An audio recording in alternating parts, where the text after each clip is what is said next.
Bismillahirrahmanirrahim. Assalamualaikum warahmatullahi wabarakatuh.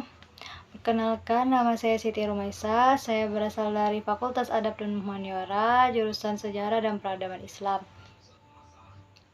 Baiklah, di video saya kali ini saya akan membahas tentang konsep-konsep filologi dan hal-hal yang berkaitan dengan ilmu filologi tersebut. Pertama-tama saya akan membahas tentang pengertian dari filologi itu sendiri. Filologi berasal dari bahasa Yunani yang memiliki dua kosakata, yaitu philos dan logos. Philos yang berarti cinta dan logos yang berarti ilmu. Jadi apabila digabungkan kedua kalimat tersebut, apakah filologi itu ilmu tentang cinta? Tidak demikian. Jadi pada abad ketiga sebelum Masehi, orang-orang para ilmuwan itu berkumpul di perpustakaan yang mana letaknya di kota Iskandaria yang kita kenal sekarang bernama kota Alexandria. Jadi mereka membaca gulungan-gulungan yang terbuat dari papirus. Papirus itu sendiri adalah tumbuhan air yang mana pada masa Yunani kuno memang sering digunakan sebagai alat wadah untuk menulis. Kemudian umur kertas dari papirus itu tersebut berumur sekitar 8 abad sebelum Masehi. Jadi bisa kita bayangkan bagaimana tinta itu sudah meluber, mungkin kertas-kertas sudah berusakan. Yang sangat disayangkan, di dalam gulungan-gulungan kertas tersebut terdapat ilmu-ilmu pengetahuan yang sangat berharga untuk seluruh dunia. Katakanlah ilmu filsafat, sastra, dan lain-lain sebagainya. Masalahnya bukan hanya di situ saja.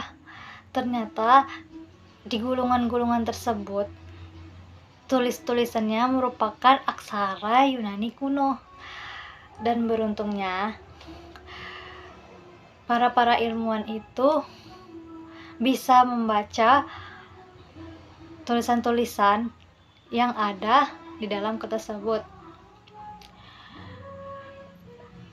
Kemudian pertanyaannya, bagaimana para ilmuwan itu bisa memperkenalkan naskah-naskah tersebut kepada masyarakat luas?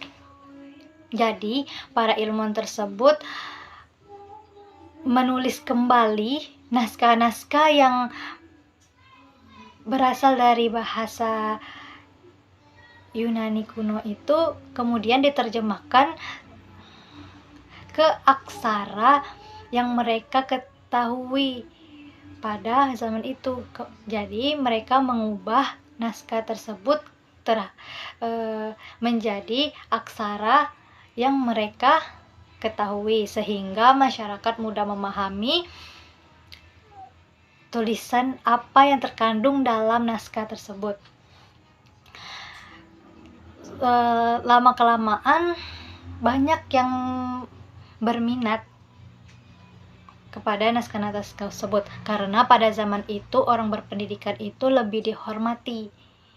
Kemudian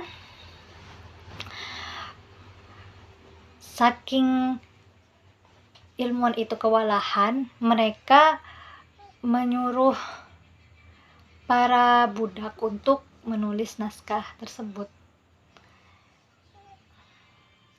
Akan tetapi sangat disayangkan, gara-gara banyak budak yang menulis, banyak paragraf, kata, dan lain sebagainya yang tertinggal sehingga membuat kesalahan dalam makna. Kemudian para ilmuwan tersebut mengkaji ulang, membaca semuanya yang diperbaiki sehingga tahu di mana letak kesalahan para budak tersebut, sehingga tidak akan terjadi lagi kesalahan dalam makna. Jadi para ilmuwan itu menulis di kertas yang baru untuk menjaga keaslian naskah itu sendiri. Nah, saking cintanya para ilmuwan terhadap aksara dan ilmu pengetahuan ini, makanya orang yang bernama Eratosthenes menyebutnya sebagai ilmu filologi. Makanya ilmu filologi itu ilmu tentang cinta, kecintaan ilmuwan terhadap aksara dan ilmu pengetahuan ini. Sekarang, setelah pengertian dari filologi, saya akan membahas apa sih tujuan dari filologi.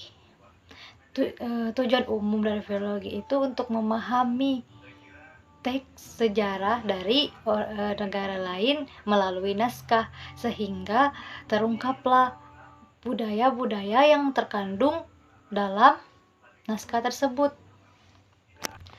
Sedangkan tujuan khusus dari filologi itu sendiri untuk memurnikan suatu teks melalui penyuntingan teks, sehingga bisa dibaca, bisa diketahui oleh masyarakat luas. Sedangkan yang setelah tujuan dari filologi kita ketahui, kita akan mengetahui apa itu manfaat dari filologi. Manfaat filologi itu sendiri yaitu untuk menjaga kelestarian dari nenek moyang, sehingga kelestarian itu tetap utuh melalui naskah-naskah yang tidak diketahui orang lain, sehingga sekarang diketahui orang lain. Dan selain itu, melalui naskah-naskah tersebut berkembanglah budaya dan kearifan lokal di negara kita sendiri. Kemudian kita bisa memanfaatkan filologi dalam berbagai cabang-cabang ilmu dan memperluas ilmu kita masing-masing. Baiklah, mungkin cukup sekian penjelasan saya mengenai konsep-konsep filologi. Maaf kata apabila ada kekurangan dan kesalahan. Kepada Allah saya mohon ampun. Wabillahi taufiq wal hidayah. Wassalamualaikum warahmatullahi wabarakatuh.